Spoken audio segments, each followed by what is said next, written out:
I'm here because I wanted to learn more about the philosophy behind biodynamics. I mean, it's a methodology that's existed for almost 100 years.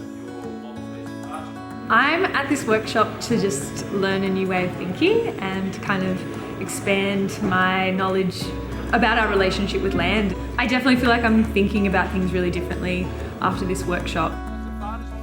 We're on the regenerative farming journey, but biodynamics, I knew nothing about it. So I had seen Charlie speak at conferences and I thought, yeah, we've got to know more about what it's all about.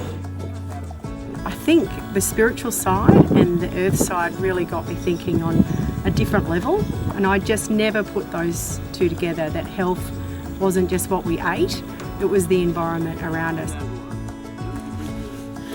Well, I'm here to learn more about biodynamics, specifically because I work on a biodynamic farm and I just want to deepen my knowledge. And the unexpected part that I got out of it was the spiritual side, the connection between the biodynamic practices and the spiritual aspect of it was really interesting as well. I got a lot more out of it than I thought I would, and in particular it's the concentrate, cow poo concentrate, and also how to make compost more efficiently and effectively than we're already doing. I got out of the workshop, I guess, to just, you don't have to follow what everyone else is doing. You can experiment, think about things differently, and this course has definitely opened up the idea of new thinking, like weed management especially.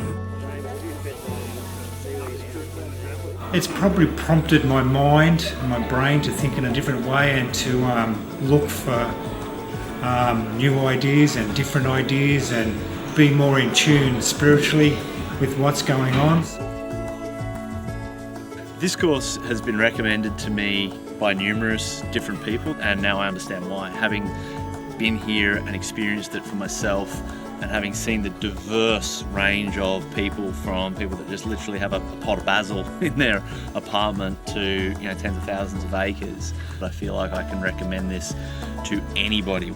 I would definitely recommend this to other people. I'm not a farmer, but I still got a lot out of it, and I think that even for people like me living in the city, it's really important to know everything that we learnt, because people are growing our food regardless of where we live, and they're growing our fibres for the clothes we're wearing. And so as city dwellers, I think to know and value what the farmers are doing is really important.